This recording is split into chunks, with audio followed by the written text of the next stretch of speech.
कितना बड़ा थ्रेट है चाइना हमारे लिए, बिकॉज अब obviously one of the leading powers में चाइना आता है, उनकी मिलिट्री बेस बहुत बड़ी है। ऐसे में उनके खिलाफ कुछ भी खुल के बोलना, I don't think so that would be a good decision for any country.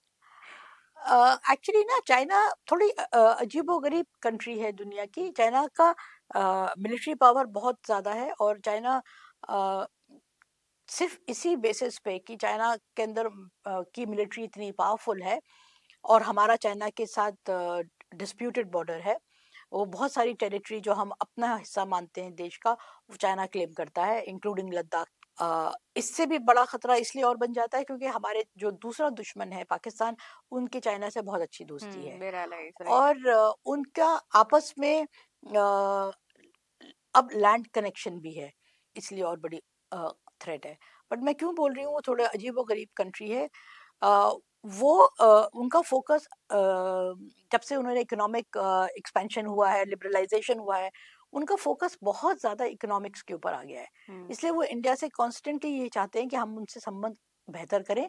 Border issue पे बात वो होती रहेगी, रिजॉल्व हो रहा है ना हो, मतलब उसको हम बैक बर्नर पे रख दें। वो तो हिस्टोरिकल प्रॉब्लम है, होती रहेगी, सॉर्ट आउट। बट हम अपने डे टू डे रिलेशन बेहतर करें, ट्रेड बेहतर करें उनके साथ, और लोगों के बीच में जो कम्युनिकेशन है, जो हमारे छोटे व्यापारी चाइना से सामान लेकर आते हैं, वो वही सब कुछ वैसे ही चलता रहे।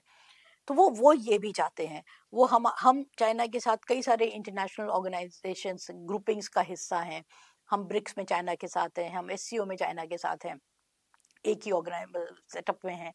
तो ये सारी चीज़ों में भी वो नहीं चाहता है कि हम इन ग्रुपिंग से बाहर जाएं। वो यहाँ पर हमें सपोर्ट करते हैं, हमें हमारी मुखालफत नहीं करते हैं। तो बेसिकली वो चाहते हैं कि आपके बीच में जो कॉन्फ्लिक्ट है उसको आप थोड़ा सा दरकिनार करें और कोऑपरेशन की बातें करें। इसलिए वो जब उनको कोऑपरेशन की बात करनी होती है, तो जो हमारे सपोज्ड प्रोवोकेशंस हैं, जो हम काम ऐसे करें जिससे चाइना को हमसे नाराज होना चाहिए, वो उन चीजों को भी इग्नोर कर देते हैं कि नहीं नहीं, हमें तो अभी कोऑपरेट करना है। तो इसलिए मेरे ख्याल से वो खतरा मिलिटरीली है, मगर ऐसा नहीं है कि वो हमसे लड़ने को तैयार है, वो हमसे लड़ना इस वक्त चाहता है।